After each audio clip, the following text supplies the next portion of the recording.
This show is brought to you by Texture. Gain access to all of the top magazines, including back issues and bonus video content at texture.com/Joey. And the best part, Texture is offering our listeners a free trial right now when you go to texture.com/Joey. That's texture.com/Joey. And the show is brought to you by MeUndies. Go to MeUndies.com/Joey right now and check out all of their men's and women's underwear, socks, t-shirts. They have amazing clothing that's the most comfortable you're ever going to wear. And the best part, shipping is free in the U.S. and Canada when you go to MeUndies.com/Joey, and you also get 20% off of your first order. That's MeUndies.com/Joey, and go to Onnit.com and use code word church to save 10% on all of the great optimization products like Alpha Brain, New Mood, ShroomTech Immune, and ShroomTech Sport.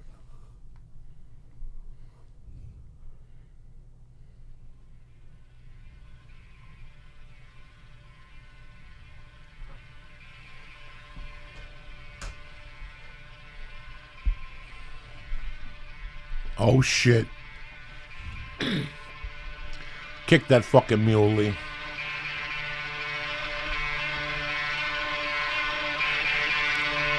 Here's some real heroin music. It's a Monday night, bitches. June 6th.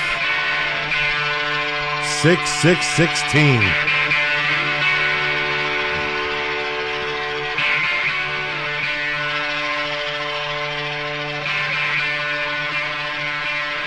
I haven't heard this album in fucking years. I put it on the other day. I almost shot myself. Is this the one with Loud Love on it? No, this is the one with, this is Bad Motorfest. Oh, yeah.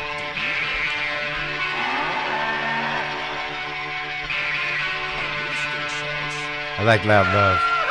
Loud Love is good too. What's the name of that album? Louder Than Love or something? Is it on Louder Than Love, Loud Love? Listen.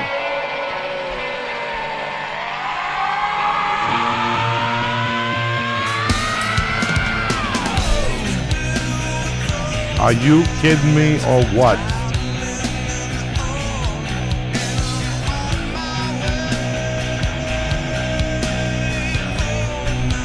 Yeah.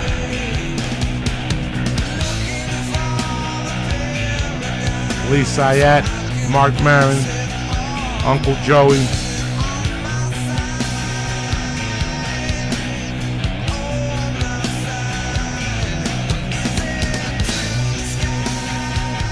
What's going on there, guys? Loud Love is on Louder Than Love. Yeah, it's on the number 7. Yeah, that's a good one. That's a great album. Yeah, there was a period there where I was just cramming those guys into my head.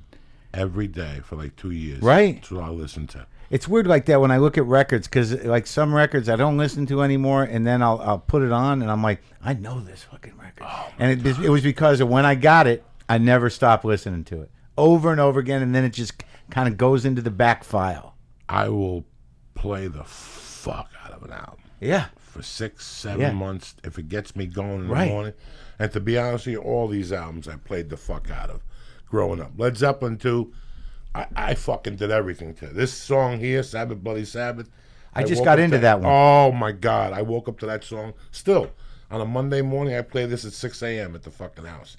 Sabbath Bloody Sabbath. Yeah, I just started listening to Sabbath Bloody Sabbath. Good fucking album. It's a great album. Really great album. Great album. Santana, Braxis, when I was a kid, I didn't even know what the fuck Santana was. I ordered this on Columbia House when they would send you fucking albums. And then you'd have to get your parents to pay for it eventually. Yeah, eventually. The collectors start coming. Fuck you. I had I would send them on to other people's names. Yeah. Like the people next door and the people next door. The records would come every month. You're like, I didn't ask for this record. Shit. Who the fuck wants this Dan Fogelberg record? I mean, I didn't know what it is. They signed up. They were already bootlegging albums 50 years ago, Columbia House. Yeah. That's how they made their money. Is that true? Yeah, if you went and bought Sabbath Bloody Sabbath from a record store and you bought it from Columbia House. Oh, they did their own pressing. It was probably an agreement, though. Yes, they did their own pressing, so the cover was different. You're like, fuck, a little my friend different. has a different cover. So, I remember some of the records I got. The Smoker You Drink, I got that Joe Walsh record with the Rocky Mountain Way on it. How old were you? I was probably 13 or 14, maybe 12. I got ELO's Greatest Hits for some reason. I got the first Aerosmith record. I remember those three. I remember Rocky Mountain Way. Spent the last year rocking. I wasn't even a third that cool. You know what I got? What? Don McLean. American Pie. I already had that, though. I already had that. Like, that's what I ordered the first time. Yeah. Some BG album. It wasn't Saturday Night Live. No, it was before. So they weren't bad then. Before the disco thing, they were all right. That fucking album I ordered. Abraxas, yep. Oh, Jesus. Like Earth, Wind, and Fire album I ordered. Yeah, that's good. That's good. And you didn't get to choose, right? It was just you sent in for stuff and... That was the ad. Get 9 albums for 1 penny. Oh, that was so it? you marked the boxes and then you put 1 penny. You had a choice, though. You Scotch taped it. They had a list. And you just mailed it. Postage was already paid for. Nothing. An idiot could do it. They had a list, though, right? They had a list. Yeah, everybody, at that time, they had all the hot albums, Captain and Tennille, anything that was hot in that fucking time. Yeah, Joey was rocking out the Muskrat Love back in the day. You, I had, when I first Smooth fucked, sounds. When the Captain. When I first fucked over Columbia House, I fucked them for garbage. Yeah. Garbage, like garbage. Then I got hip, and I started sending them to people's houses on my block. Janine Tristano. But you go check the mail, you say, my shit come yet? I'd stay outside, and if I saw the mailman drop the box off, you knew what the box looked like. You had either 9 cassettes in there or 8 tracks or the fucking albums. That reminds me of that story. What? I was just waiting for a truck because I thought there was some blow on it. It was a funny story. Hit me. We're here. We got till 9:30. What's the problem? I was like, when I was in it, when I was doing the blow, you know, like I didn't have a hookup. I was at Acme. You know, I was in Minneapolis. You know, it was cold. And I just finished like an 8-ball or something. I don't even think it was Coke. Me and my buddy Azell finished it. I think it was Speed. And, you know, it was like the Saturday. I just wanted some blow. So I called our buddy Bob. I'm not going to use any last names out here. Because he had a hookup. And I'm like, dude, you know, could you just, you know, I'll FedEx you money for an 8-ball. And you FedEx it back. So I FedExed him money for an 8-ball. I guess How do you FedEx money? You just put money in in an a envelope. Cash money in an envelope. envelope. And I sent it to him. And he was going to FedEx it right back. And he goes, okay, I did it. It's coming. He said, I hid it in some peanut butter. It's in a bag. And he had a big story. He had a tracking number. And the next day I'm in front of the fucking club waiting for that goddamn FedEx truck. And it pulls up, and I'm like, do you have a package? Marc Maron, care of Acme? And the guy's like, could you get off the truck? I'm like, what? No package. The guy fucked me. Like, there's nothing more disappointing than being led that far down the line with it. Like, hey, it's coming. It wasn't in peanut butter. That's someone else's story. That I remember that story. It was. He said he packed it in a videotape that he opened, like to hide it. He had a whole fucking thing, and it didn't come. And it was heartbreaking, Joey. Heartbreak. It's the heartbreak. You know, you just think you're going to be good. That's such a scumbag move because your heart. They don't understand that you. He understood. They have no fucking understatement. Like he went and got an 8-ball with my money. He made good on it later. Years later. I used to have when I first moved to Basalt, Colorado. I would, you know, when I got there, I didn't want the cat to get out of the bag, so I controlled myself for a few weeks. Yeah. So the guys I was living with, there was one guy that he'd always be sniffling. I knew what time it was. Yeah.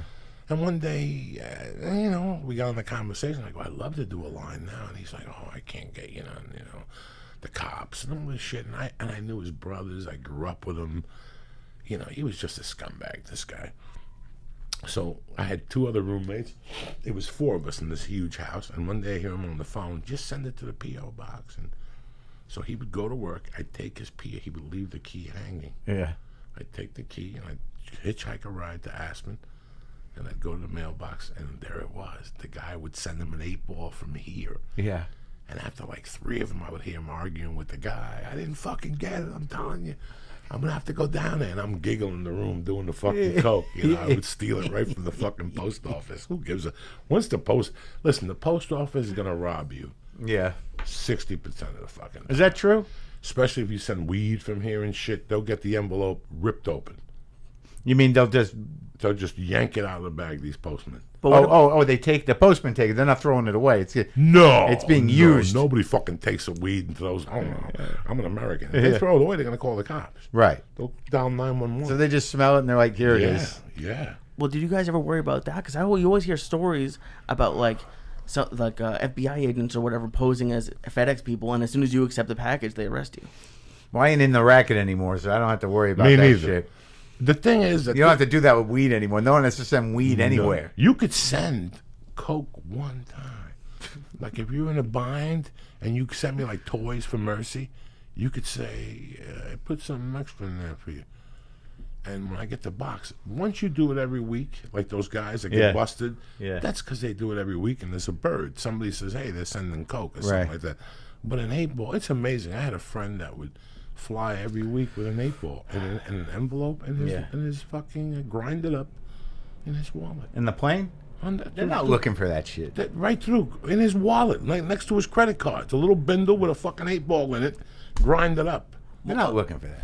Okay, because I have a question. I got pulled twice because I went. Oh, they pulled you on the way back too? On the way back. So I'm not sure if there's just a number of TSA when they pull you aside, or if there's actually something. I don't know. Maybe my detergent, but I got pulled twice. Maybe they found out that you got ejected from the South Point, and you're an international THC smuggler. Who the fuck knows? You know what sets the bomb dogs or the. My chick was she had a cut. And she put hydrogen peroxide on it. Done. Next day, she went to the airport, and they did a read on her, and she had to get searched from hydrogen peroxide. Lysol. I have sleep apnea machine. Yeah. So I wipe it every night, and it does it in too? The mornings. Yeah, in the morning. So I have it on my hands. I wipe it before I put it in the bag, so no germs grow in there. With Lysol? 9 out of 10 times. Do you know? Right after 9/11, they pulled me off a fucking plane. For what? After the fact, they came. Jose Diaz, please come to the fucking front gate. I came up. They go, we got to hold you to the next flight. Thank God it was those Tempe flights. Yeah. Every hour, every hour. Right. It wasn't Southwest. It was another company that goes there. Yeah. Not Air Tran, but somebody else goes from LAX. JetBlue? No. One of those weird airlines. Spirit? Or I don't even mention Spirit to Uncle Joey. What is that? That's like Cuban Airlines. The worst is Frontier. That's the Cuban Airlines. All right. You don't know if you're gonna get there. You don't know where you're gonna land. You don't know if you just give them money. It's like a fucking magical mystery tour. You know when you fly those flights, like you go to like a Miami airport and you see like Spirit or something, and you look at the waiting area, you're like, what the fuck is going on? I took Spirit once. I couldn't even stand up. The rows are so close together. Oh no! You make a big mistake with those. Those are a one time. I'll never do those again. The one ain't bad. Which one? The one you said before. JetBlue? No, and JetBlue's supposedly not bad. That's what I just took. It was great. JetBlue's nice. A lot of people like JetBlue. I liked it at the beginning because it was new planes. They had these new French planes, really nicely built. You know, all the seats were comfortable. Everyone had a TV set. But then after a while, you're like, yeah, the blue chips aren't. Yeah, they're all right. But yeah, I'd like the option of maybe upgrading to a bigger class. You know, you want to have the option. Like, I don't pay for first class, but if I get the points, like eventually you got to commit. Like I commit to American. And I'll fly all the time on fucking American just so I can get on the plane first with my bag and I don't have to check shit. That's me. And, yeah. So I just want to have that status. Give me a little status. If you start just going, piecemeal, like, this cheap one here just so you do a... No, you're dead. You're dead. You didn't get you got no loyalty. No one's going to help you out. You're nobody. 15, 16 years ago, there was a place by the airport. Yeah. That you took a ticket, went online, they got you the cheapest available seat the day before. Right. Cheapair.com, I think they're still around, whatever the fuck they were. They used to be able to go to the website. I'd be at the Miami Improv, and I never had plans to take the fucking train to South Carolina, to Myrtle Beach. But I'd go on there, and I'd get like $49 flights that same day. Day before. Because they just want to fill the seats. Myrtle Beach to NYC, Kennedy. This is way prior to 9/11. But also this is now 98, 99. There was fewer planes, so it was a big deal. Now it's like, you can find a flight for a reasonable price, right? I mean... But some of the flights went up again. And you sit there... Is it bad? It's fucking bad. I seen some of those... I was supposed to be in Albany this week. If I tell you what they wanted for the flight to Albany, I know who covered the week, and I called them and said... Well, you got flying to Buffalo? You got to fly into fucking JFK and take a little plane, right. A little plane. The base ticket was $606 on American. Round trip? Round trip.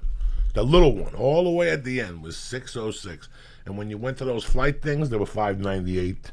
Nothing. $596. Yeah. Same thing. So by the time you pay taxes, it's $607. Yeah. And you're like, what the fuck? I could have got my points and flown like a doctor and at least been able to negotiate with upgrade. Now you blew your fucking upgrade.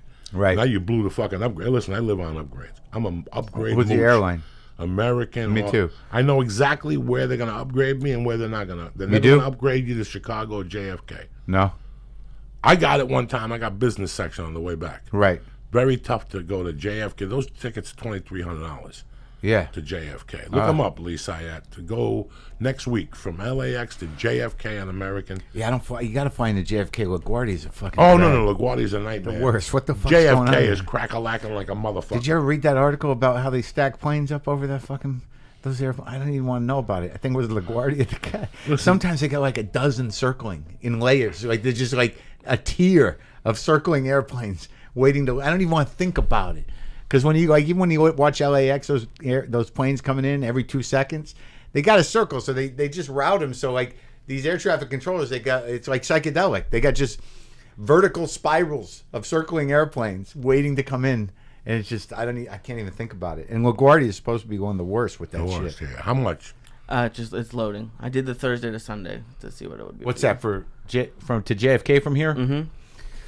All right. So you want first class? No, just basic JFK. Okay, basic is 6:34 for the 6 a.m. flight. You should go. No, I'm just saying.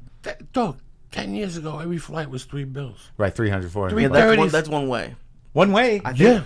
Oh, yeah. Dog, I'm telling you. I think so. It's summertime. They're slinging dick now.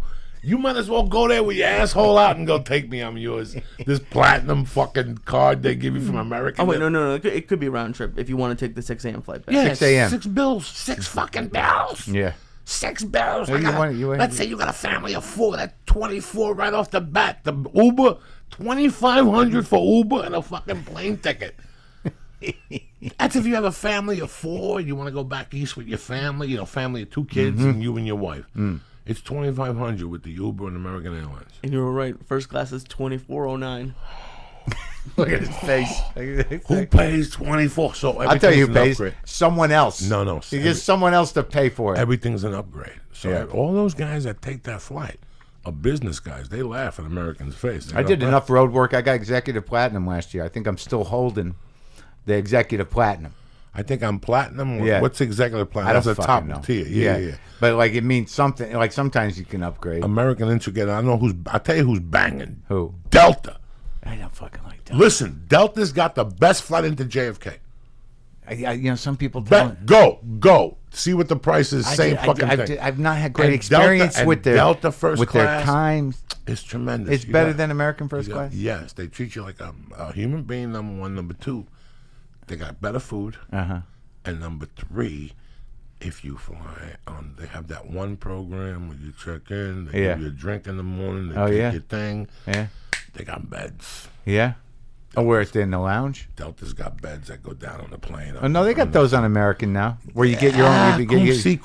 Get your own apartment. Yeah, on the plane. You got your own fucking apartment on little these burner. Things. That's why they charge you the $24 on American, because you got your own little fucking apartment. That's first class, not business. No, that's business. You get pretty close to laying down, but not quite laying down. First class, you get an apartment. Right. First class business is regular first class in American. Like if you go to Kentucky from fucking LA, how much Delta? All right, let's. A little bit. It's $628, but it actually first class is only $22.45. Yeah, they always try. What are you talking? Yeah, it's like $3 less. It's $150. So everybody who takes that flight, no one's paying for it out of their own pocket. Nobody's paying for it. So everything's an upgrade. So an upgrade, or they're being flown by the company. Right. So I got like, wow, there you hit it on the head. That's what you got to. That's what you're working for. Not the big money. You're working for someone to fly you first class somewhere. I'll do the gig. Fly me first class. You get on the plane first. If you tell the improvs to fly you first class, they'll fly you first class with your own money. They'll take that out of your check one way or another. Yeah. Right or wrong. Every comedy club will tell you. First class, You and your buddies? Absolutely. Sure. Yeah. Everybody. You want champagne on the first class? Half the house is papered. Oh, my God. You get a fucking bill at the end because those fucking savages you brought with you, they ate and drank all weekend. Like that. They thought everything's on the arm. And all of a sudden the guy goes to the back and goes, what happened to the fucking... no one's getting paid. Dude, hope you had a good time. Nobody's fucking getting paid. Let me ask you something. What? I was watching, Promotion sent me the trailer today. Of you? Of you and I, and I'm watching the trailer, and I'm watching you. And it was on a great shooting days. I'm thinking about Joey and the Rooster. Oh my God! You made a short film. Chickens, dog. Guy was fucking. I gotta get. I wish I could get those outtakes. I should just pull those outtakes. I was so scared of the chickens. I couldn't believe it. It was the best thing. What were you gonna say? I'll tell the story in a minute. Nah, there's no story. You were watching I it. say to you that I'm watching this trailer and I'm watching you. And you know, one of the creepiest fucking nights, I gotta tell you, I had in L.A. I had to think hard about this. I've had like 3 creepy nights. And all of them were in the Coach and Horses. Oh, yeah. All of them, I had to go through the Coach and Horses. Yeah. Guys, the Coach and Horses was a real old school bar with L.A. people in it. I had a couple of creepy ones. Yeah, that was a creepy place. Oh, dude, I had one. Yeah. But one night I was in there, jawing out of my mind. Yeah. I got some Coke in Silver Lake by that Cuban bakery up there. Listen to me, I was going to an audition and I got lost. Yeah. And I go down this block and I hear gunshots. Yeah, and you're like, oh. You can't write this fucking shit. This could only happen to Uncle Joey. Yeah. And I pull over and I look up and the cop's got a shotgun and the guy's on the fucking floor and people are running and the guy's got a gun. And so I'm sitting there watching this shit. And all of a sudden I go to cut over and I hear boom and my tire goes out. I'm like, what the fuck? It's 3:35. I just got up here. I got out of traffic. I got a little lost. And the helicopters are flying around me. My flat tire goes off. What am I gonna do? I didn't even have a fucking cell phone in those days. I pulled over, and I went up to whatever Sunset is, and I called Marilyn Martinez. And Marilyn Martinez lived in Silver Lake at the time when it was broken down. This is 98 when this shit was going down. 99. You were here. 98, 99. Yeah, 98 you were here, or 97. It was my first year here. I was coming out here and there. I didn't live here, though. 97. Okay, yeah. So I go to, her husband comes over, we take the tire, we go to that neighborhood. They got those tire things on the hill up. Yeah. On Sunset, if you keep going up in Silver Lake, they got those $5, they got a tire for you. How much you got? $4. Hold on. Yeah. Guy comes back with a tire, he puts crazy glue on the hole. So I put one of those tires on, and all of a sudden I started talking to Dave, was the guy's name. And he goes, you know, my brother-in-law's Cuban. He just got out of doing 11 years for distribution. I said, no shit. He goes, you want to meet him? I go, yeah, let's go over there and talk to him. I go over there. He's got these saints. They just killed a chicken. They're dressed in white. My type of fucking Cubans. I start talking. 3 minutes in, the guy right off the bat goes, get un pase. As soon as they say get un pase, you're in. That means you want to bump. Yeah. Absolutely. He comes out, takes a rock out of a suitcase. Blah! I do a line, dog. It's 3:30. By this time, it's 4:30. I do a line. I'm electrified. Yeah. Now, my number one rule was no coke before I went on stage. Right. No, middle of the day. Not even in the middle of the day, because that fumes were getting to my stand-up. I just had this rule. I didn't care. When I saw that rock that he took out of shiny, it was like that old China white pearl. This is 97. This guy just got out of jail. How great is it to listen to old drug fiends talk about drugs? So, and the craziest thing is I've been with him for 5 years. This is the furthest from what I've seen. So that's why it's so crazy to me, because it's like, it's unbelievable. So we start talking. One thing leads to another. He goes, yeah, call me anytime you need something. He goes, do you want to take some now? I go, I don't have no money. He goes, nobody comes to my house and leaves short-handed. He goes back in this doctor's bag. He takes out 3/4 of a G-Bo. Who's better than me? I'm happy as fuck. Yeah. But there's only one problem, and I got to look you in the eye and tell you this. I am so fucked up on that little line I did. I can't leave. Like, I was electrified. Like, it was 1980s Coke. My hairs were sticking up, and my pupils are dilated, and all I could taste is a Budweiser in a can. Yeah. And I get in the car, and I'm out there jawing my brains out. I had to hide the fucking Coke in the spare tire under the fucking thing, and all I had to do was get to... At that time, God knows where the fuck I lived. I lived somewhere in Hollywood. All I had to do was get home. I get home, guess what? I put away the package like a gentleman. I got like in those days, Mitzi used to lurk. Yeah. You know, you cancel on Mitzi in those days. It was 2 weeks without a spot. I haven't got a spot anymore. A spot. So it was like a Tuesday night. I do the spot. It's black night. Yeah. And I go down there, and all of a sudden, I do 2 bumps of this shit. Let me tell you something.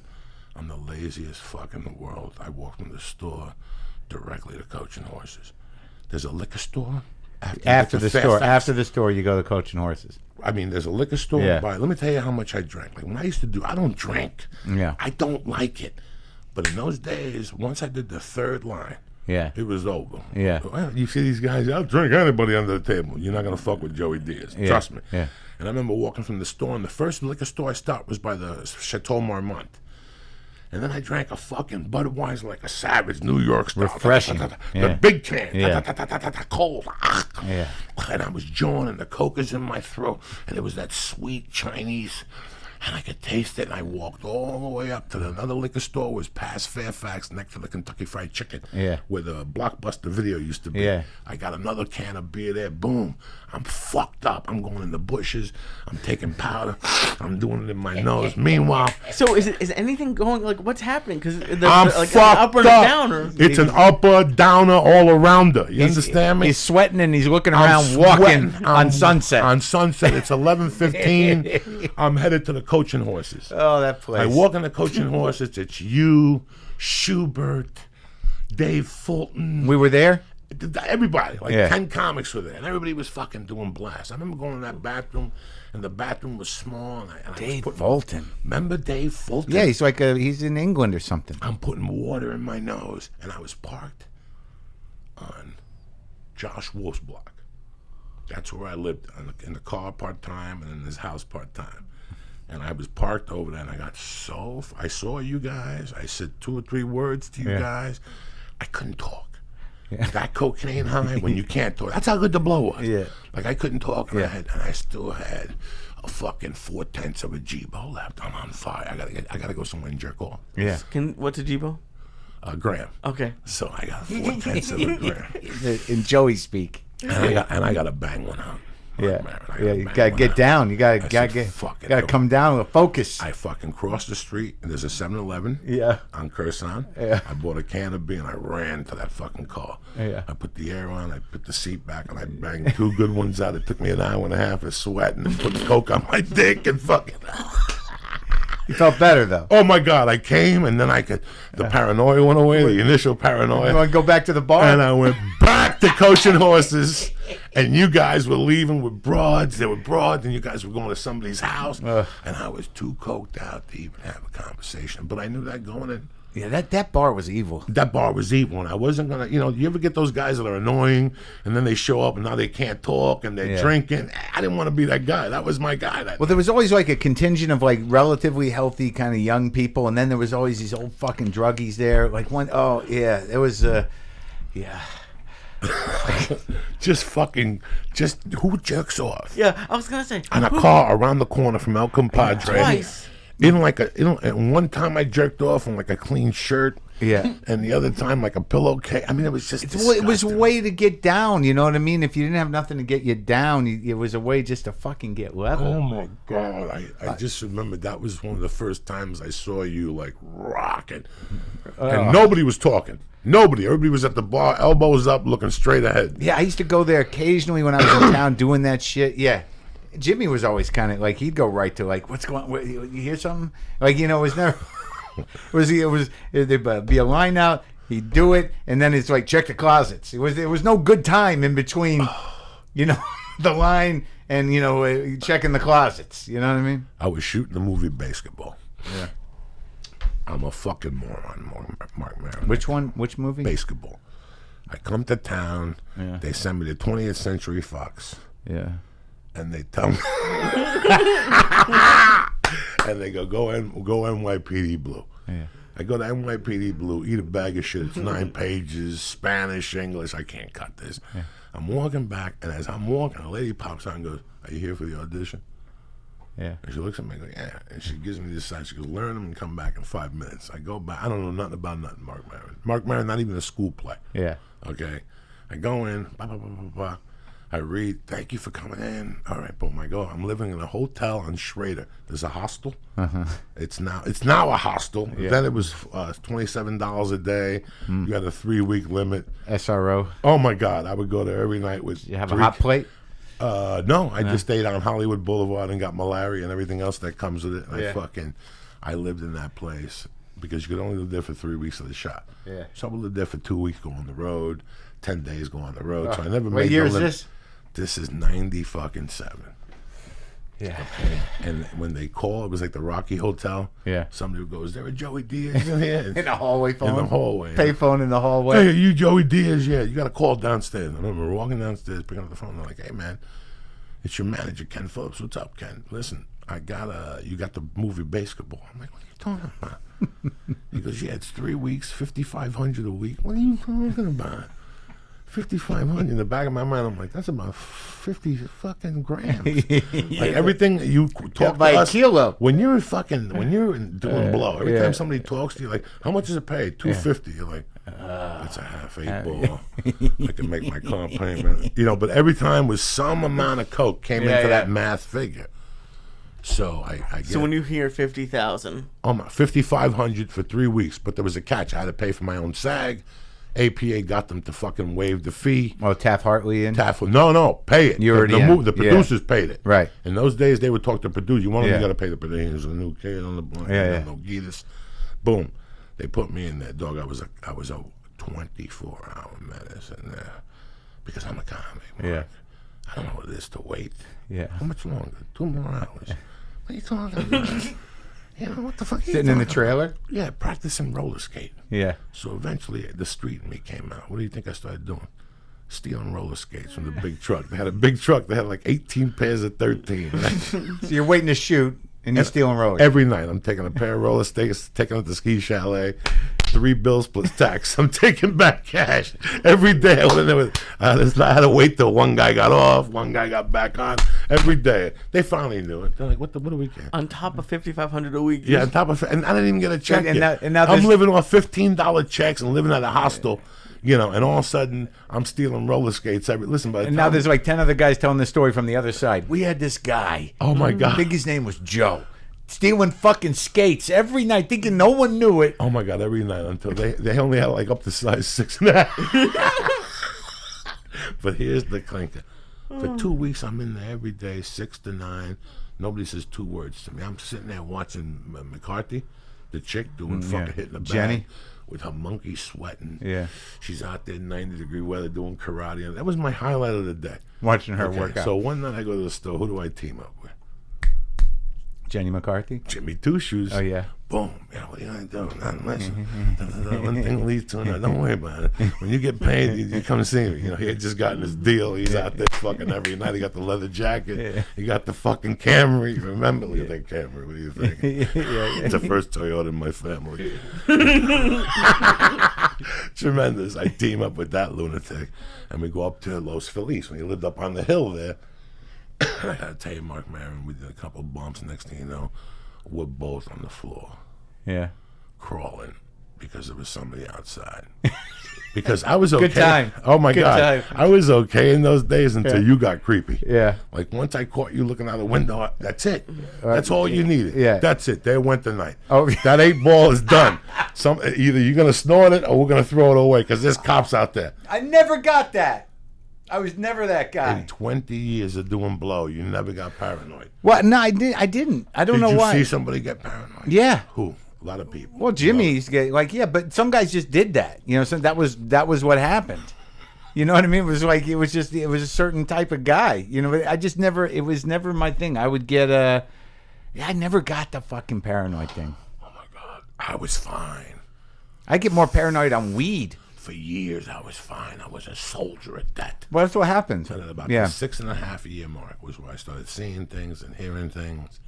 Oh well, no, well, okay, well, when I hit the wall. Oh yeah, and then the 7 year mark. Oh please, I hit the wall. When I hit the wall, there was a lot of voices, but the paranoia wasn't about cops. It was about aliens. Well, yeah, no, there was no aliens in my world. It was not aliens, but somebody, the forces. I understood the forces of evil, and there was people that might be working for him, like people I knew. It's like that's one of them. He's undercover for the forces of evil. Like I was fucked up. Oh my God. With the psychosis, but never like on a casual night that I think cops were coming. But when I finally lost my mind, I'm pretty sure I was at the store. I'm like, I'm a secret agent. I'm supposed to be here to understand what's going on here. Satan's got a hold of this place, and I got to spread the word. I didn't. Yeah, I had to go. Yeah, I had a conversation with Lee till 1 a.m. after the Comedy Store, and I shook while I was telling Lee, and I shook until I went to my living room and took a fucking Xanax, like a 0.5. I shook, just going. Talking about it? You know, learning about psychology. We're psychology mates. Yeah. You know, you know, I was telling Lee one night I ran out of blow. I'm in Boulder, Colorado. It's 2 a.m. Yeah. I call my roommate. My roommate's a dealer. I can't fucking find this blow. I call him up. Come over here. There's a party. I go over there. There's like 8 people laying around this blow everywhere. I'm doing little bumps. I go, where's the bathroom? I go, the one in the back clogged up. You have to go downstairs. I go downstairs. There's a chick downstairs, another chick. And I pee and I come out. She's like, you want to do a line? I do a line with her. She's telling me about her kids, how she's married. You know, tomorrow, what is she going to do? It's 2 a.m. She has to go to a Little League game at 9 a.m. Horrible. Next thing you know, she's like, you want to play a game of ping pong? Yeah. We're playing ping pong. Yeah. Next thing you know, do you want to gamble? I'll gamble. $1 a game. We're doing coke. We're drinking beers. Yeah. Fucking sun starts coming out. And she starts telling me, like, you want to gamble and play strip ping pong? You know me, dog. I'm up for anything. I mean, this girl was 34, hot. Yeah. You know, where's your husband watching the kids? Oh. I'm playing. She's completely naked. Next thing you know, we're banging on the ping pong table. You know, and you can't explain this to people. Next thing you know, she just gets up like nothing happened. I got up like nothing happened. I went on with my life. Yeah. Until like a week later that you go, I slept with a married woman with kids. Yeah. She sucked my dick with a Coke rock on it over a ping pong table. You know, and she got up, went to a Little League. Well, it's like a different time zone. You know, you enter this zone when you're up Look, doing I'm that. shaking. Yeah. Look at me. Well, you do those all night things. Like all of a sudden, like it's like the middle of the night. You don't know what time it is. Everyone's jacked on coke, and shit happens. Weird shit happens, and it takes a couple of days to get back to normal time zone. But then you're sort of like, what the fuck was that? And then you see the person again. Maybe you're like, yeah, don't talk about it. Is it like, you know how sometimes I say like stuff when you're drunk, what you really want comes out? Is it that, like, when you're on coke, is it what you really want? Well, no, it's just like weird magic happens. Like it's some dark energy that I'm good. Where like, you know, things just become possible that weren't possible. It's not like you're saying things you don't want. It's just like shit gets weird. One thing will happen, and then you're like, is this happening? And then shit just fucking gets weird. It's like that, you know, when I was... Oh, man, you just see people come and go. You lose sense of time. Sometimes days go by, and characters come and go, and shit happens.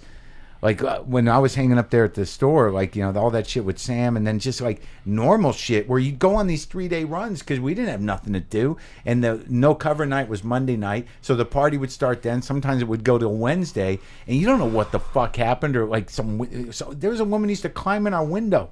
She used to climb. She could come in the door, but she'd climb in the fucking window for some reason. And she'd make out and do shit with me and then Schubert, and then like she disappeared. And like years later, I think she's a school teacher now. I don't know. Sometimes you're just somebody's bad phase. You know, they move through, and then they go on to have regular lives. And we're here talking about the other side of it. But I feel guilty. Like sometimes you go, Jesus fucking Christ, what did? Like I started in 1979. Yeah.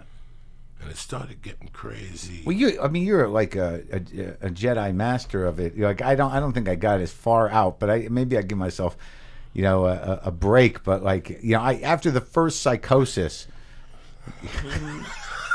you know, I knew that there was a problem with that. It didn't stop me. I'd stop here and there for a while, but you know, it just got fucking scary.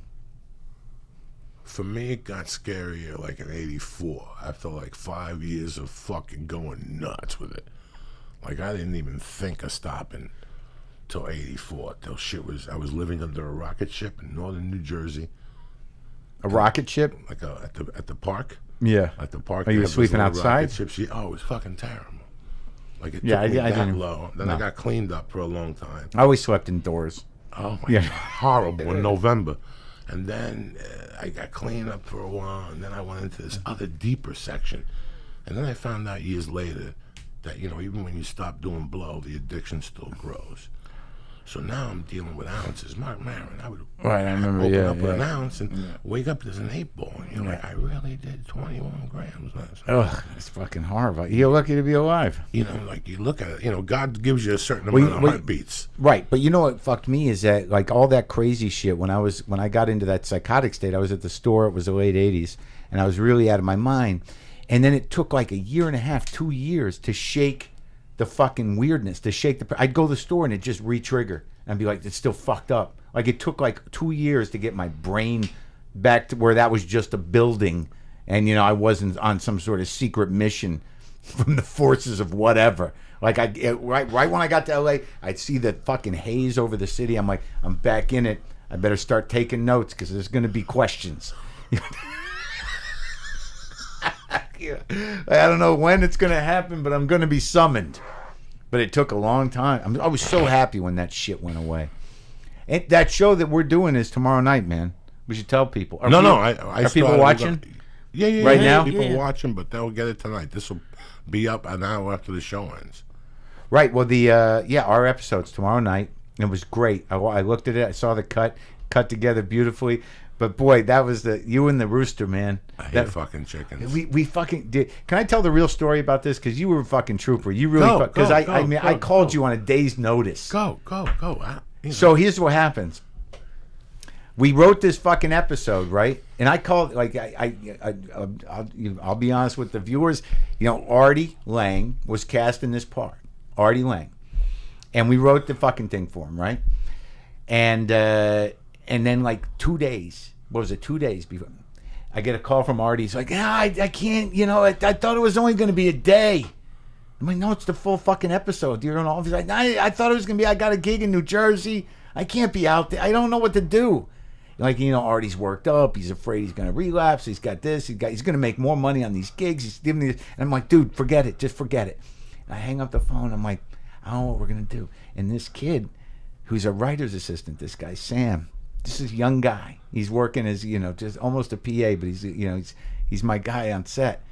He's like, what about Joey? Why don't you have Joey come back as Bobby? And I'm like, holy fuck, you're a fucking genius. Because it was you, and it was better because you already established on the show we'd done Blow together. It was like, that's the way it should have been. So I call you, I'm like, can you do it? You're like, yeah, I'll do it. I'll be there tomorrow. What time? And we did it, and it was I couldn't even imagine it being with anybody else. Like, it was the way it was supposed to be because we already had the fucking relationship. But I'll tell you, there's a scene where I don't even want to tell people what it is, but Joey's got to handle a rooster, like a live rooster. There's a situation where he's got to pick it up, he's got to walk with it. And I had no idea that this was Joey's biggest fear in fucking life. Oh. Like, we're like, you ready to look at we open the trunk where the rooster is. He's like, I can't do this. I can't do it. You don't understand. I'm Cuban. I can't touch a rooster. They're fucking evil. I can't. It's just too much. And I'm like, are you kidding me? You're the guy that, you're telling these Blow stories. People are shooting guns and shit. You get a chicken around this guy. He's like, oh, no, it's not going to happen. But he steps up. He mans up to the chicken. And he's got to pick it up. We got a chicken handler there showing you how to handle it. And he picks it up, and he does the scene twice, and Rob Cohen's directing. He's like, we got to get it one more time. And Joey's like, that's it, though. One more time, that's it. And he picks it up for the third time, and he puts it down. And Rob's like, wait, maybe we got to do it. And you're like, that's it. That's it. Oh, my God. I got to walk away from the chicken. Could not fucking, I felt like we did some real work. Like we solved some real childhood trauma. Oh, terrible. I couldn't believe it. Terrible. Do you feel like you're over it now? The chicken fear, the rooster. Listen, I took the chicken. I picked up the chicken. As fearful as I am of chickens, I picked it up and I thought about getting needles. I go, the quicker I do this, the quicker we finish. I can't hold 80 people. Yeah. If it was just me and Mark go fuck himself with this chicken. I ain't picking up this fucking chicken. Fuck him and Rob Cohen and Rob Cohen's brother and his uncle. But the whole crew is I can't do that to people, Teamsters, people working. I have a phobia. I have a fucking phobia. It was a big rooster too, man. He was beautiful, though. Yeah. He was fucking beautiful. I mean, beautiful. And he didn't flick at me or nothing, with the stuff. But it's, listen, man, you have no fucking idea. I couldn't believe we got it. I was like, I don't know how we're going to cut this shit together, but it looks great. It looks great. I can't believe that you just opened up a can of worms. Oh, my God. Because I was, when you grow up Cuban, one day you're eating cereal and all of a sudden you hear a chicken in your bathroom. I'm on 88th Street. Why is there a chicken in my bathroom? Yeah. And you open it up and you're like, no, there's a chicken. Yeah. We're going to do something later with the chicken. What are you going to do with the fucking chicken? We could just go to the supermarket. Panty Pride. It's right on Broadway, right fucking there. So they'd slaughter the chicken? So they'd make noises at Santeria and they'd kill the chicken. And I watched it, Oh, it's a religion thing. It's the religion thing. Yeah. So you get traumatized. But once you make Saint, you got to mess with those chickens. You got to grab them. And I would just grab the chickens and cry.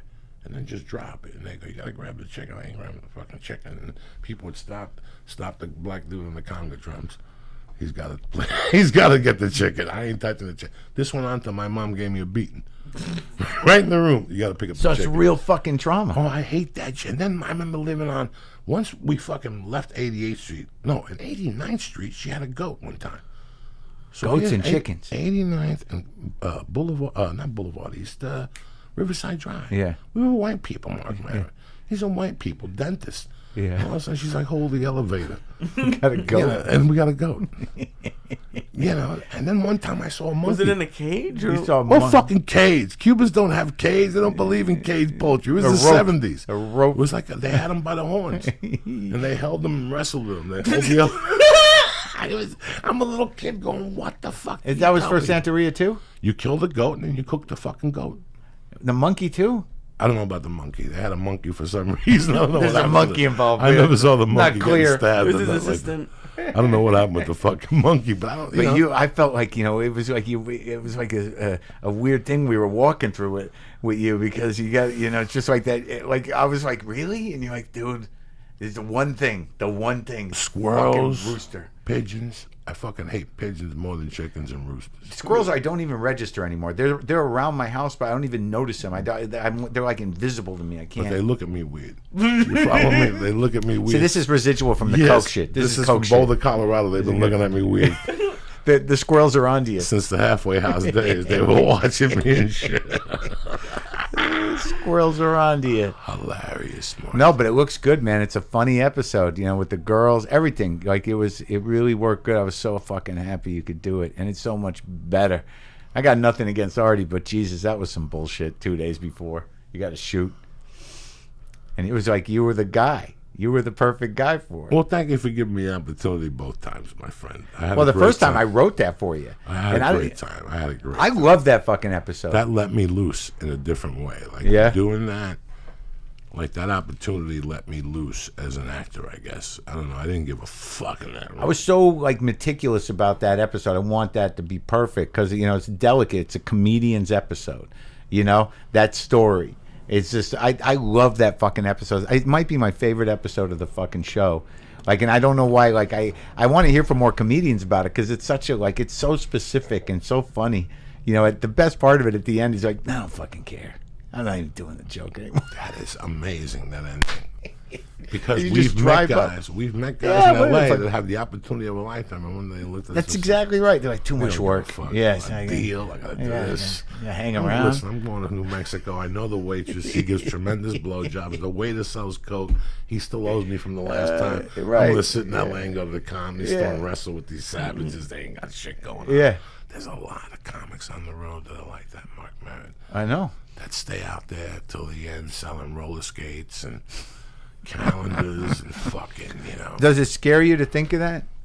I mean, is that like it scared the shit out of me, man? When I started the podcast, when I was looking down at nothing and I had no dates, and I'm like, oh, the best that could happen is if I just string along those,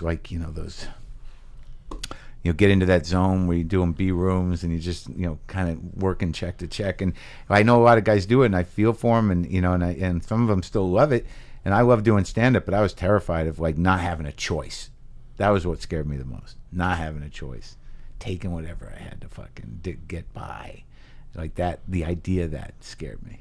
I love doing comedy. Yeah. And I love doing blow. And I loved everything that came with blow. I liked the line, the borrowing, the whole fucking patois. I was really good at it. I'd been doing it for a long time.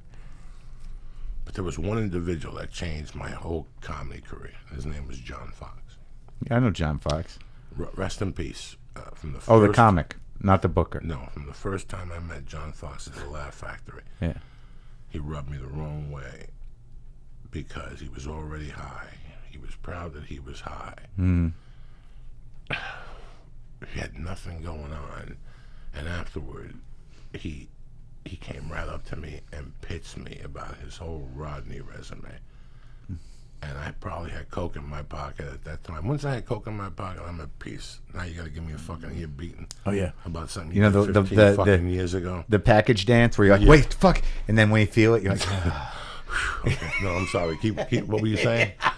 What were you saying? And they're like, what happened? None. I got an itch. I got an itch in my pants. Yeah. But that was the first time he tried to muscle me, and he came to the Comedy Store later on with Paul Rodriguez, and they were partying. Everybody was partying at the store. This is '97.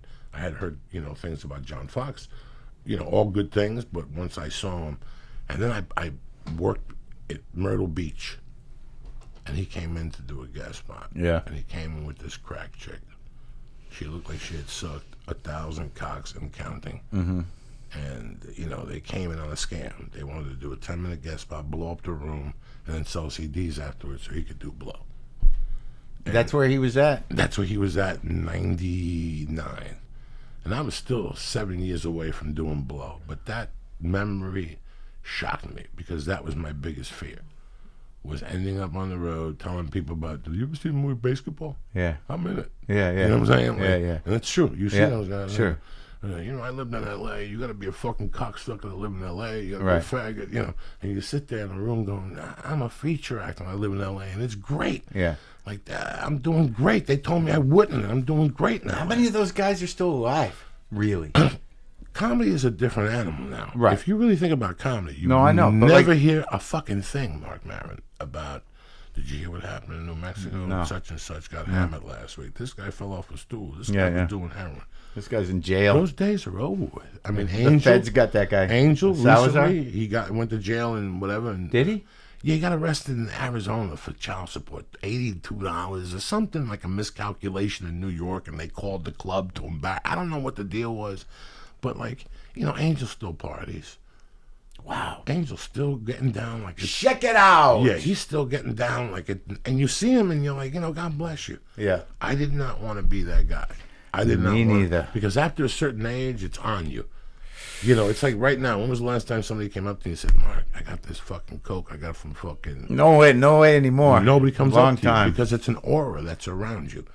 You, like the guy said in the song, there's an aura that's around you. Yeah, that's Nobody true. comes up to me and asks Yeah, and the me, people that come around, yeah, that's right. you feel it. I could. And they kill guys. Those people are in every city. They killed Hedberg. There's no way Hedberg was ever going to stop anything because he'd show up and people like, yeah, he's here. The devil's representatives would show up. Oh, as soon as he get to a town, by the time he checked into his hotel, It's all set. the messages were in already. The light was blinking. Even if because you everybody like wanted those to give poor it to him. bastards that get into that zone where you can't, even if you want to get out, you can't get out. People expect it from you. So if you told a dealer, I'm not doing it anymore, would they stop calling or no? They'd still want to come to the show, and they'll come all 3 nights until they break you. A good dealer, like if I'm your dealer, Lee, and you come to Houston and you say to me, my wife just had a kid, I haven't done it in 32 days. You're done. I got you. Okay. That was why I knew I had to leave when I lost my mind at the Comedy Store. No, the dealer came up to me and I go, what am I going to do? He goes, you got to get out of here. When the dealer says you got to go, you better go. Oh. It was, imagine. He was like, yeah, you got to go do your own thing. I'm like, okay, I'm going to go. I'm going to go. Yeah, but how much were you doing at that point, if you don't mind me asking? Me? Yeah. I was not like it was just sort of a way of life in that I lived at the store, I lived in the house. So someone would come with some, I'd have a package. Was that your worst run up to the store? Is that your worst run that you had? For that 8 months? Yeah, that led to that. That led to me losing my mind. Yeah, that was the worst run. And then after that, I had a guy in New York. I got clean for a while, met a chick that I married eventually. But I had a guy in New York. But I was like a guy like, I was in New York and the dude was on the Lower East Side and he, I'd get over there early and I think I could get it out of the way. So I'd do Wednesday, Thursday, Friday, and I just kind of like, I'd nurse it. I didn't blow out unless I went on the road, and then I'd blow out and I'd come back all beat up. So I always could sort of manage. But I thought I was going to die and I kind of wanted to die. That was what got me, was that like, I can't live like this, but I can't stop. So maybe it would be better if I just had a heart attack. I didn't want my wife at that time was my girlfriend. I kept saying, you know what? Whatever I do. But some people in life don't deserve to find somebody on the floor. Purple. Right. You know.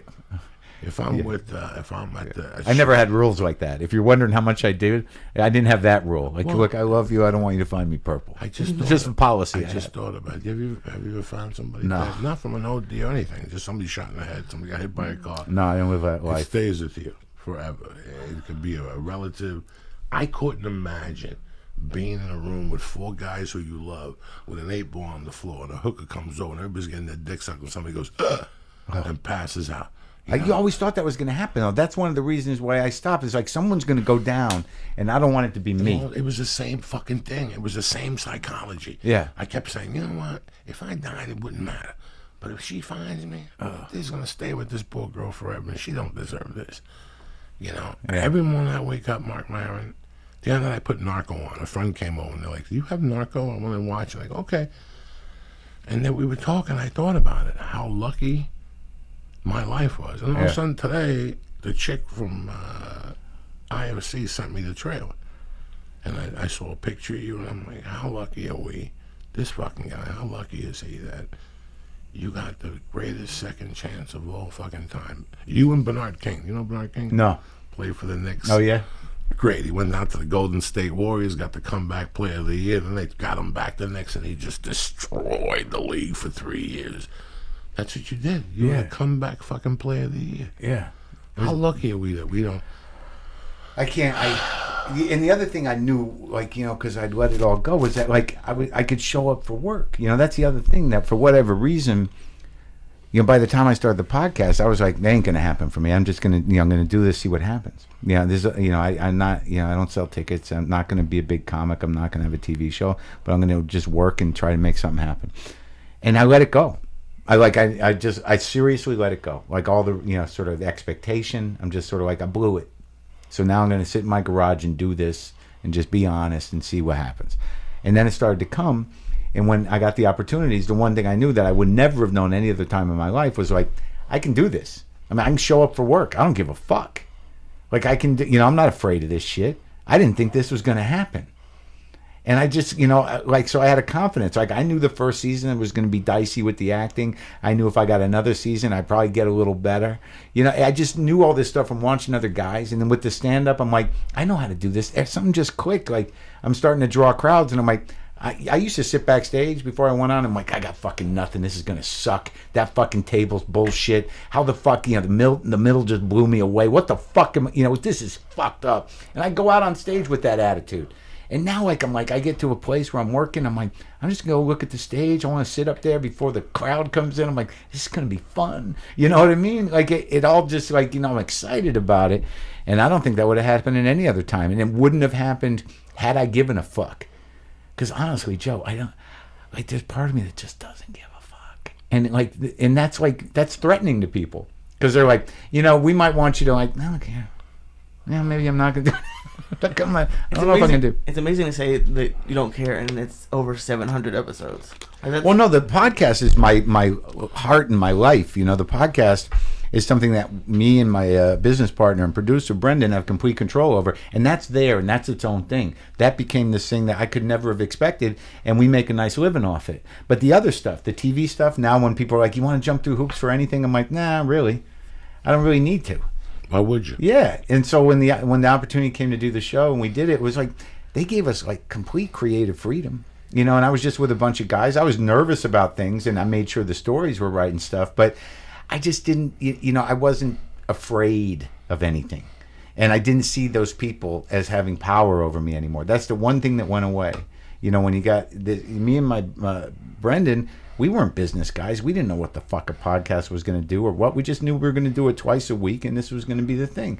And then as this model grew and people started to figure out how to make a little money, we grew with it, and then that was that. And then all of a sudden it's like we got our own business. So this other shit is sort of like, yeah, maybe I'll do it, you know. And that changed everything. But it's like, to have done a TV show, it's interesting. I did all the things that a comic wants to do. Like, you always want to do your own show. And I did, you know, the comedy specials. But it's so funny because I did it off to the side still. Do you know what I mean? There wasn't the network pressure. There wasn't the fucking freaking out. It wasn't like my special's not on HBO. So it was this thing where, like, I could do it with a certain amount of peace of mind and a little more control. And, like, you know, do it exactly the way I want it. And the people that find it, and that's that. Do you think when I walked into fucking Felicia's garage and did a podcast with her that we'd be here? Did you think 20 years ago that No. a podcast would No. do what this did? I mean, do you think that the president would be on a fucking podcast? In my house? No. I mean, who thought about it? Nobody knew. When we got behind the microphones, I had no idea. I was going to get a job selling cars. Were you? Right down the corner. I just couldn't figure out how to pee in the bottle clean because I had that THC. But you talked to the guy, though? I went over there. Yeah. I went over there and I talked to the guy and I told him I had done this in college and I was a closer at Douglas Toyota. The guy goes, let me check some references. Boom. Come and go pee. Oh, thank God. And I told him the truth. I said, listen, man, it's hot. So you got to give me a couple of days. I got to get my your kids pee or something. And then that whole thing, I started this with Felicia. And next thing you know, it grew. And we got together with Lee. And it's just been, at times I feel like Justin Bieber. Mm-hmm. But I know that I've done other things in the business. That I'm not Justin Bieber. Like I've done movies and TV shows and shit and stand-up. So I love it. Listen. What they're paying for TV today, like I just got a guest star offer on the fucking CBS show a month ago, and I'm like, 8 days. I better go on the road for 3 days. That's right. Point. I better go on the road for 3 days and have a great time, have a hotel room, and order room service. Right. Go down to Isn't the that Sakiyaki bar. Isn't that amazing? Unfucking believable. That you make those choices. Like you back in the day, you would drop everything. You'd cancel the club. Cancel everything. Cancel next week because I want to rest. Yeah. Yeah. I'm gonna win an Emmy for this shit. Yeah. This is gonna change my life. You would burn a bridge at a club to do a fucking audition. Like you would you get this fucking call. You'd have a Friday and a Saturday, and they need you to fly out today. We can't put it on tape, and you're like, hey buddy, I gotta. So you burn that club, and then you go do. That's why That's why on the road I got fucked.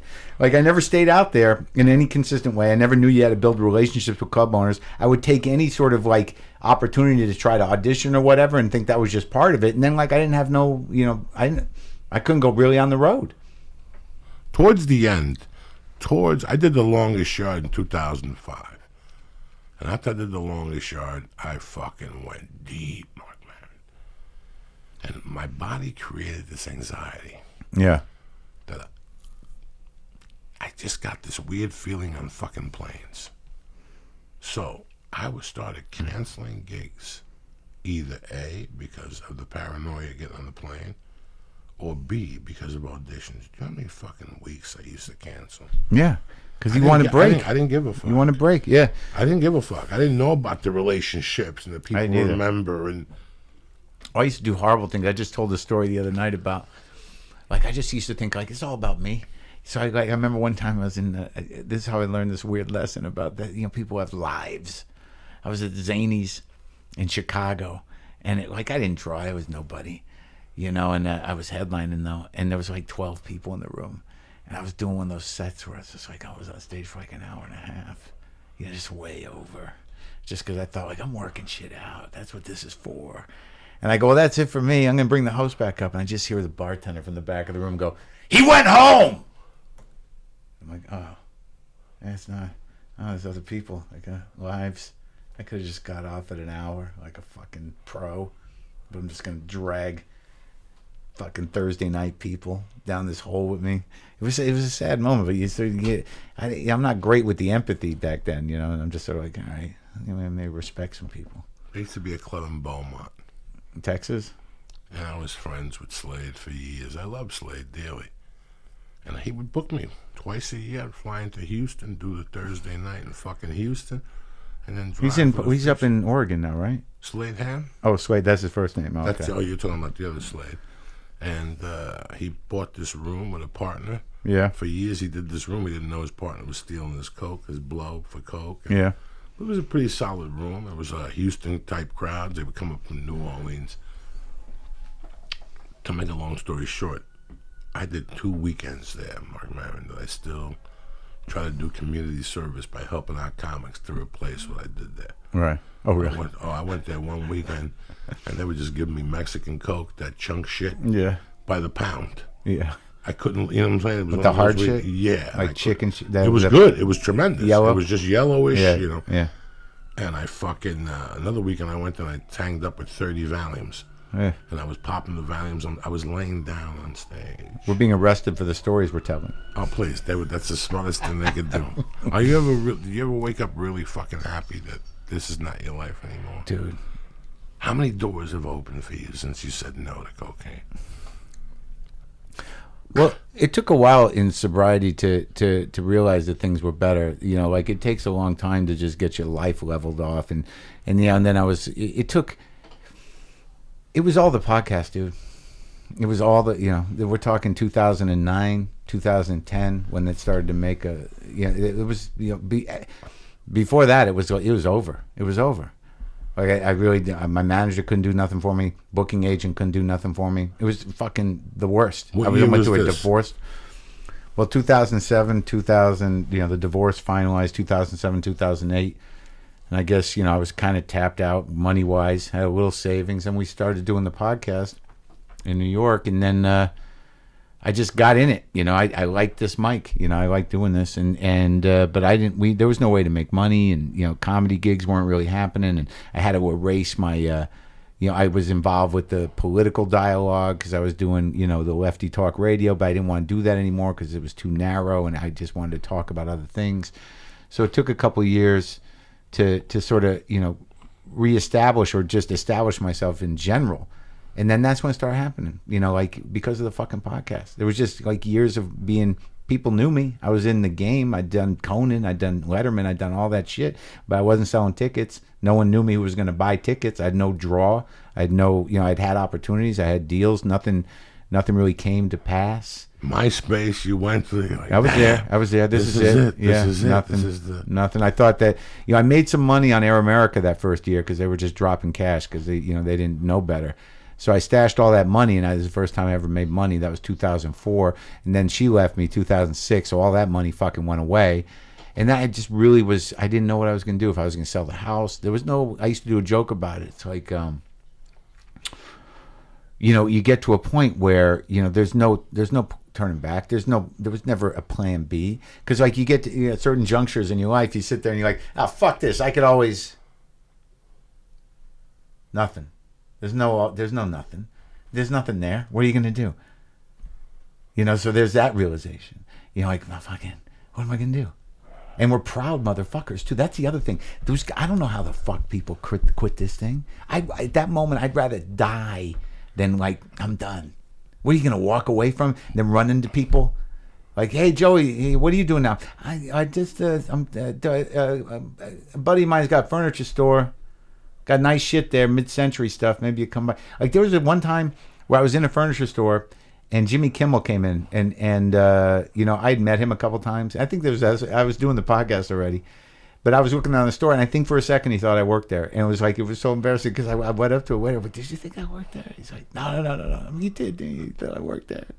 And I don't know how fucking people do that. I can't believe you just said this. What? The other night I go to the store Thursday night. First off, about 3 days before that, I got a call from an ex-comic. And he's trying to give me an ear beating about a comic today that's kind of hot. Yeah. I said to him, before this goes any longer, what do you give a fuck? Yeah. Well, I knew him back then, and now he won't answer my email. Listen, don't bother him no more. You're not a comedian. So, it just bothered me that this guy had sent my friend, and I go down to the comedy store, and there's another dude down there. He quit the store, and I put the story together later on. But he was one of those guys that hung out at the store every night. Yeah. And, had stories, and, he might have get up, and he would sign up on the sign-up list, and he would torment you. Yeah. He would torment you the whole fucking. He didn't drink, he didn't get high, which made it even worse. I'm trying to work on my fucking suntan here. Yeah. And this guy's over here giving me an ear beat, and he's not trying to just piss on your leg. Every fucking night, he'd piss on your fucking leg. Yeah. And then one night, he got into it with Chewy. I think Chewy bit slapped him. He called 911. The store said, don't come down no more. Okay. He disappeared. Chewy. He's lurking. Over the years, I've heard he's lurked. This had to be 2003. Next thing you fucking know, I get out of the car, and there he is the other night. The other night? Hey, how you doing? Hey, how you doing? They never go away completely. You know what he said to me, man? What? Hey, sir, you still come here. And he goes, I'm done. I walked away from it. I was one of the smart ones. Uh-huh. I have 4 beautiful girls, and I'm Really, in the real estate business. Oh, yeah. Everything is great. I look at this place, it's falling apart. And I'm old school. I wanted to unload, but I go, what difference would it make? Yeah. This guy's living in some hellhole in Florida telling people when he... So why did he go back? Just to do that. Yeah. Just to do that.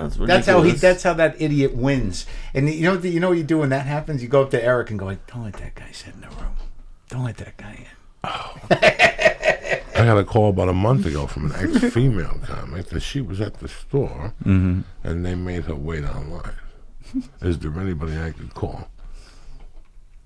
I said... To do what? To get her in.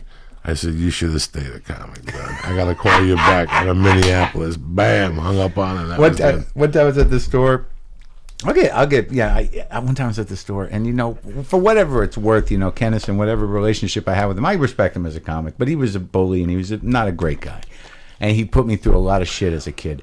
And, but his brother, Bill, whatever you think of Bill, it doesn't matter. I don't need. I've never met him. Yeah, I don't need to. I read the book, but I've never met him. I don't need to throw nobody under the bus, but I knew Bill, and it's water under the bridge in a way. But one night I was at the store. It's not too long ago, and Bill and his wife, they're all dressed up, and they're walking around like they're lost, and they're just, he goes like, "What's going on here? I don't know anybody anymore." And I was just sort of like, "Yeah, that's what happens," and he's just like crestfallen.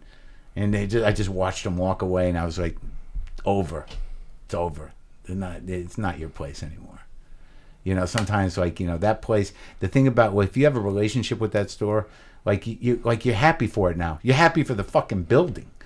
You're like, you know what I mean? Because that place was so fucking haunted and so dark and so weird at different points for different reasons.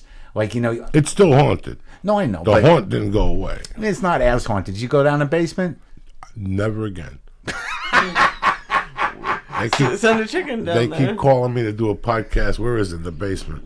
Wait for me. I walked down there the first time the other night. And How's I was it like, look? It's nothing. Just shit. Just boxes of shit. There's some stuff down there. Yeah.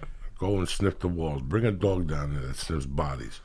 I guarantee what's in those fucking walls. Yeah, I didn't read too much into it. The one thing I noticed is I've been talking about that fucking stool in the OR for 2 or 3 months now.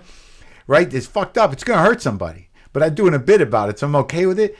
And I've talked about it on and on, for weeks. I went down the basement for the first time the other day. There's like 3 fucking new stools down there, just sitting down there. So God bless them. They're like, don't put a new one up. Maron's got this great bit. We don't fuck his bit up. It's just sitting down there. I don't trust it downstairs. But This passage is all the way to the back. So you guys go to the front where you can still see daylight. Right. Yeah, that's cool. You got to do Jacques Cousteau type shit. I would have called Blake Clark. You got to go deep back into the murky waters of the underworld. There's some of those guys that have the real ghost stories. They're old door guys. Blake, Harris, Pete. I got to track those guys down. I ran into Blake. I should call him. How long are we doing? We're going to do some shout-outs. We'll do 15 more minutes. I'll get you the fuck out of here. My main man, Matt Bake, up there in Bakersfield, BJJ. Vladimir Ragnar. My man, Daniel Lyons, Pilates for Men, the book. Pearly Sweet Lester, Chad Rizzi, Sean Begley, Ookie Spooky, and a beautiful son, James Harrison, Parish Mikey, Tabitha Stevens, and DJ motherfucking React. How you feeling over there, Lee? All right? Yeah, it's good. You're out there staring into the fucking hemisphere. Well, we opened up with 800. That was a lot. I can't believe, since I quit coke, yeah, I got married, yeah, I had a kid, I'm out of debt. Of course you are. It was. I did the math, Mark, of what I was spending towards the end. It was horrific, Mark. The last 4 years.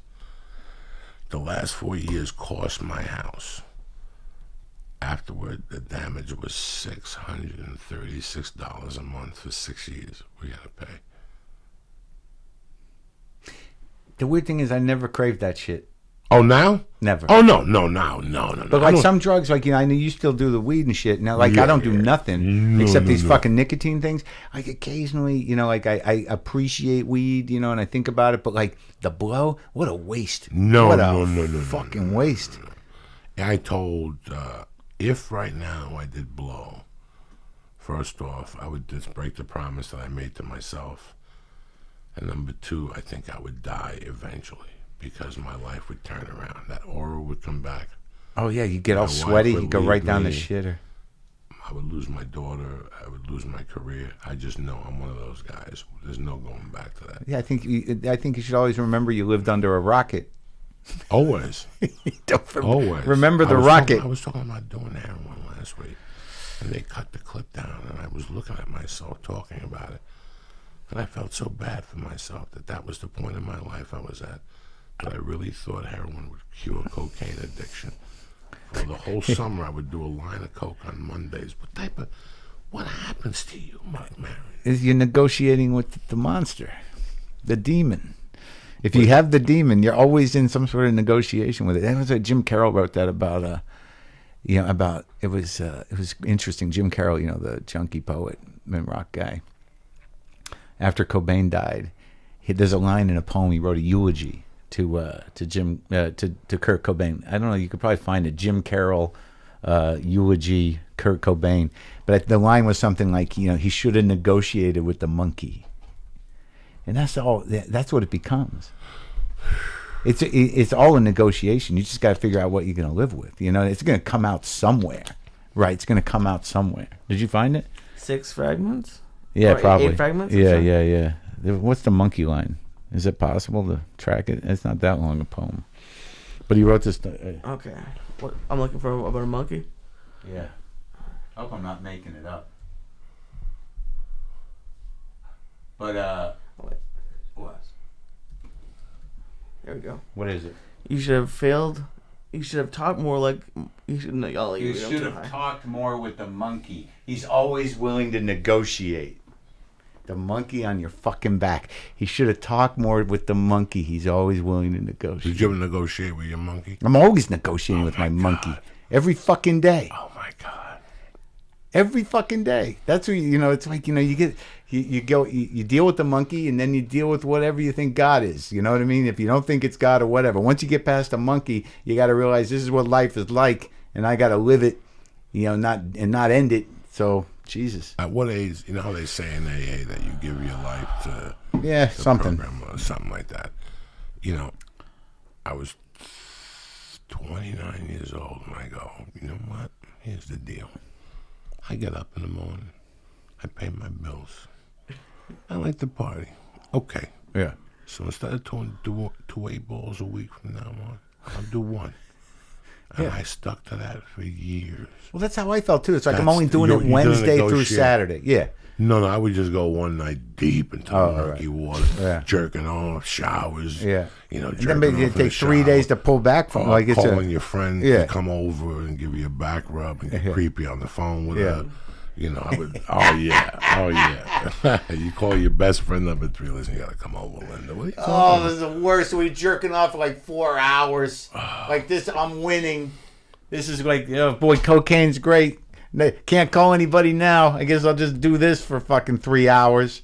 There was a girl that I took to a party in Boulder one time. I knew her from the restaurant. We were friends. I knew her parents, but I had heard through the grapevine that she was a fucking savage, Marc. A savage. Mm-hmm. But before the party, I got a call to put together packages. Yeah. And they totaled to like 2 ounces. So I made a ton of money and I made a ton of blow. It's one of those nights where you're walking around with like 9 grams. You're like, oh my God, all I need is to bump into a savage. And I took it to this party and we did a couple bumps and then we went back to my place and we drank some wine. I'll never forget going. I went in the bathroom and I still had a big rock. Like I had like a 6.5 gram rock. Yeah. And I remember looking at her and thinking about the rock and going, so you want me to call a cab? You want me to call a cab for you? And she's like, okay. And she left. And I remember I did that whole package and jerked off and showers and bottles of booze. And like a week later, I go, why did I do that? She was right there. Yeah. That's how greedy I was. This is 1995. Greedy, but it's also you had full control of the situation. Who the hell knows what But it is? let me tell you something. I bumped into that bitch 99 in Miami, and I set that freak straight, Jack. He made up. Oh my God, she was living like in one of those cities, and she called me like a week before. Hey, when are they gonna be at the Miami Improv? Let me come down and visit you. I'll tell you a story. One time I could come out here. You know, I would come out. That's when I met you. I'd come out for these weeks to do whatever meetings or whatever, and get coke with Bob and one time I signed up. I don't want to mention names. Doesn't matter. But I end up with this girl who works at the agency that I'm just about to start with. This is way back when I'm still using this. Is like 20 years ago, 18 years ago. And we end up, I'm doing blow, and she doesn't know I'm doing blow, but, we're out and we're eating and everything. We end up back at her place, and I can't fucking get it up. I'm just coke dick. I can't do nothing. And, I try, and I'm, embarrassed because, I'm just going to be starting at the age. The least I could do is show up for this, but I get anxious, and I'm coke dick, and I can't fuck. And I'm like, God damn it. And we just had to quit. She's just like, yeah, enough. I'm like, God damn it. So I left. And I went back to the hotel, and I couldn't sleep. And I'm like, God damn it. And I did some more lines. I drank some more. And then I stopped, and I waited like 4 hours. I couldn't sleep. At 6 a.m, I drove back to her house. I'm like, hey, I can do it. Like, I wake her up, and I get up there, and I just fuck her really good. And I'm like, all right? Okay, we good? All right. Nice to see you. And then I left. I'm back. So thank God.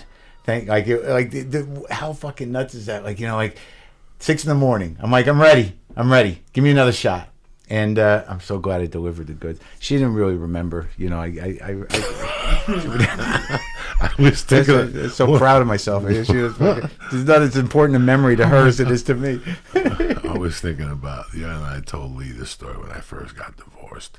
When we first separated, I had tons of dough in the bank, and I had money and credit cards, and fuck it, I could sit in my apartment and whack off. I had a condo in Boulder. Yeah. But across the street from me was a friend that copped where I copped. She was a nurse at the Boulder Memorial Hospital.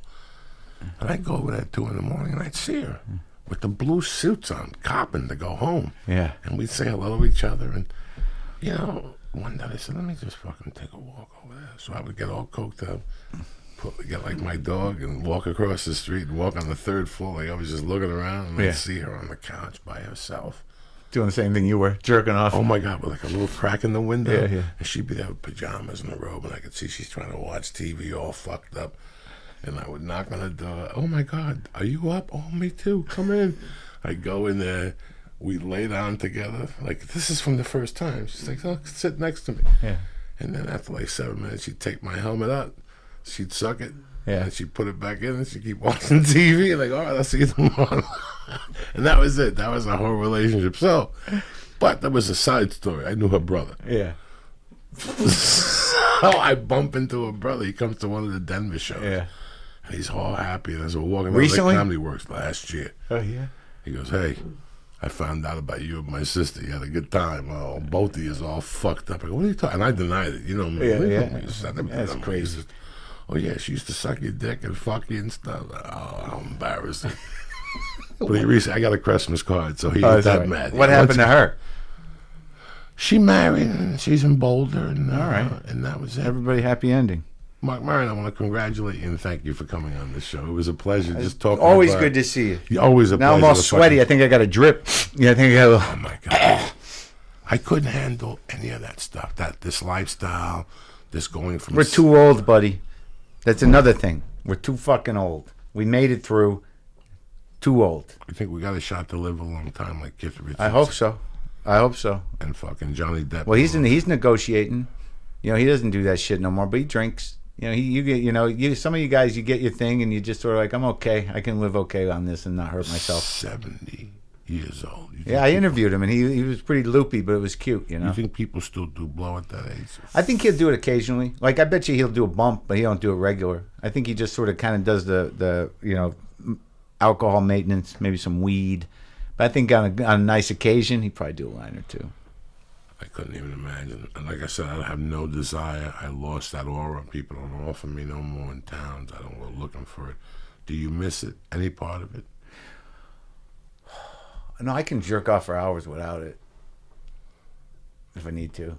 Do I miss any part of it? You know what you miss is knowing you're gonna get it. That's the weird thing. You know what you miss is that when you do the package, like that moment where you're like, I got it.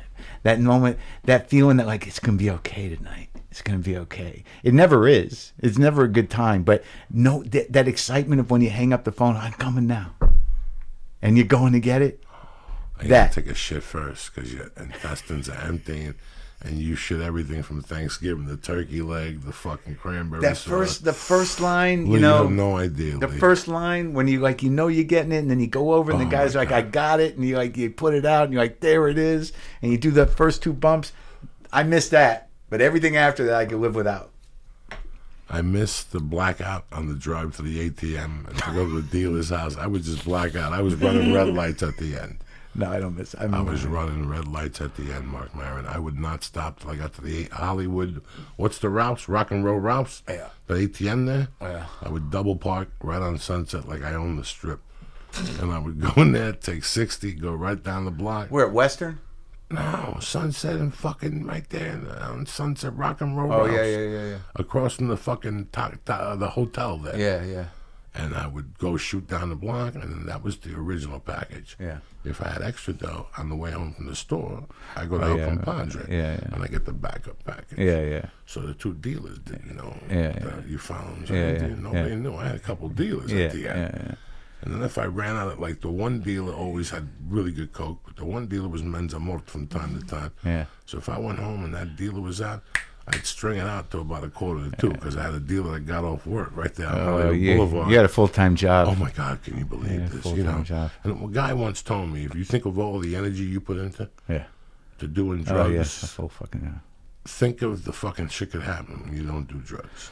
And also you live in a different pace, a different life. You enjoy real things. You're not a fucking animal. You're not a freak. Because, when you're in that, you hang around with people that do that, and you think that that's the life. And then, like, normal people, or not even normal people, but even just relatively normal people are like, what the fuck are you doing? Like, I had that horrible moment where, like, some chick came to visit me when I was living at Crest Hill, and I knew from college, and we were doing the all night thing, and we fucked, and it was crazy, devil sex, and like we were up all night, and she didn't really do that shit, and I was sitting there going, this is amazing, man. No one fucking lives like this. We're fucking living. And like a few weeks later, I got a handwritten letter, basically said, no one would want to live like that. I don't know what you think you're doing. And it was like, oh shit, you're off the grid. You're off the grid. You live an outlaw life. I miss the times. I like my sleep now. I like my peace of mind. Yeah. The peace of mind is the most important thing, that nothing's lurking. I'm not missing nothing. Right. And the last 5 years, I was just doing it by myself and jerking off and looking out a window. And now you got your beautiful kid. You got your cats. You got a wife. You got comedy. You got friends. You got a podcast. You're not all sweaty all the time from that anyway. And we're doing a show. We're on the show together tomorrow night. No, Wednesday night. Philippe, 9 o'clock Eastern Time, 6 o'clock Pacific, IFC. I think it comes on twice. Yeah. So it comes on twice, but we get it at 6 also. You got to get the special cable. Like, you get the Sopranos at 6, then the regular people got it at 9. Right. The East Coast feed. East Coast feed, yeah. But yeah, please watch it. Mark gave me a great opportunity. I want to thank you again, my brother. I love you too. I'm just going to read ads. If you want to skedoodle, you could skedoodle. You want to wait 2 minutes there? Go ahead. Let me get what you got, Lisa. Thank you again very much for coming. Thank you for having me. I love You're it. a fucking gentleman and a scholar. As usual, you know me. I love my underwear. For years, I went out without underwears. I was so broke. Now I love underwear. So whether you're wearing a suit or sweats, you spend 24 hours a day in your underwear. But instead of making a statement like Superman's tights under his everyday clothes, your underwear are probably boring. They got skid marks in them, all that dirty stuff. MeUndies is here to change that. Every pair of MeUndies is made with substantially sourced modal, a fabric that's twice as soft as cotton. Tremendous. Nothing can describe the fit and the feel of MeUndies. But once you try them on, you understand why they're called the world's most comfortable underwear. When I work out, go to the gym, when I go to jiu-jitsu, bam! I got MeUndies on. It keeps my nutsack fresh. No moisture. It pulls it out of there. And if you don't love your first pair of MeUndies, they're free. No questions asked. Like I said, nothing describes the fit and feel of MeUndies. But once you try them on, ba-boom. MeUndies has dozens of styles, limited edition prints to help you make a statement with your undies, okay? Whether anyone can see them or not. Remember Superman? All right, the party's over. This is what I'm going to do as member of the church. Shipping is free in the U.S. and Canada, so you could save up to $8 a pair with the MeUndies subscription plan. Get the MeUndies subscription or a single pair. Get 20% off your first order when you go to MeUndies.com/Joey. Again, 20% off your first order when you go to MeUndies.com/Joey. That's MeUndies.com/Joey. I'm giving you 20% off, all right? I want to thank MeUndies. Number 2, listen, we all love magazines. You know, Mark's got glasses. He likes magazines when you get on a plane. Yeah. We like reading Rolling Stone. Yeah. But sometimes you look at Rolling Stones, and I buy Rolling Stone sometimes for one fucking article. Yeah. And that's it. You look at the pictures in front. pictures, Here's Joni Collins. Yeah. You know, with fucking Bruce Springsteen down the shore. Yeah. That's it. After that, you're like, what the fuck did I get the rest of this for? To read about Rihanna getting tackled? People I don't know. I don't need this aggravation in my fucking life, all right? Here's the beauty of it. Thanks to pizza, we're all binge eating. Thanks to Netflix, we're all been binge watching. But now, with Texture, you could start binge reading. Trust me, it's about to be the big thing. When it comes to magazines, you know what you like, and with Texture, you can get all the magazine you want in one super convenient place. Texture has completely reimagined magazines, reimagined. What the fuck am I talking about? I gotta stop smoking reefer. Re-imaged magazines, giving you the articles and stories you really want, all in one place, plus interactive features, videos, and recommendations just for you. The Texture app lets you tap into the world's most popular magazine anytime, anywhere, using your smartphone or your tablet. If you're going to fly, you download what you want, you bring it up on the plane, there you go. Breeze through hundreds of your favorite magazines, including back issues, and pick the articles that interest you the most. Texture has made it easy to find articles you care about. Listen, I don't just want to read Rolling Stone and Mechanics. What's that mechanic thing you like to read, Lee? What the fuck is it? Motor Trend. I'm sorry. Motor Trend Mechanics. The Texture editorial team recommends content for me every day. Plus, I can dive deeper into the personalized collections, all right? Do me a favor. Sign up for Texture right now and gain insight into all the content from the world's best publications. I'm talking ESPN Magazine, All Recipes, Domino, PC Magazine, Prevention, Men's Journal, Men's Fitness, blah, blah, blah, blah. I mean, they got everything. Hello, Cosmopolitan, Latina, you know, they got everything on here. So do yourself a favor and do me a favor. Go to Texture right now for a free trial. When you go to texture.com/Joey, you gain immediate entry into all the top magazines, including back issues and bonus video content. Start binge reading for free right now on me when you go to texture.com/Joey. That's texture.com/Joey. How you like that, Marc Maron? Good job, You know Joe. I'm a fucking savage. You know why? Shroom Tech from fucking on it. The quadricep mushrooms expand my lungs because they grow it up in the high altitude, and that's why I could talk shit for 2 fucking hours. If not, I'd be over here dying already from a heart attack. Beautiful. So do me a favor, go to honor.com, take a look at the Alpha Brain or the Hemp Force protein. What did they get, Lee? What's the code? The code is church, and they get 10% off. CHURCH. I want to thank my main man, Marc Maron. Don't forget, the episode's called Philippe, Wednesday night, the 8th, 6 p.m. California time, 9 p.m. 6 New York p.m. City. if you got the Eastern feed. That's out here right. on your If cable. not, you got to wait till 9 o'clock. like the fucking regular people on Silver Lake. I love you guys. Thank you very much for listening tonight. Thank you, Marc Maron. Thank you, Joe. Oh, Thursday, Friday, I'll see you motherfuckers in Omaha, Nebraska at the Funny Bone. What? I always And forget. 2 weeks, I'll be in Philadelphia at Helium, you fucking dirty cocksuckers. Get ready. I'm coming to your town. I'll see you Friday night, 2 shows. Saturday, 2 shows. Funny Bone. Omaha, motherfucking Nebraska. Sponsored by 10th Planet, motherfucking Omaha. I'll see you cocksuckers there. I always forget to plug myself. You ever play that, Cliff? Which one? No.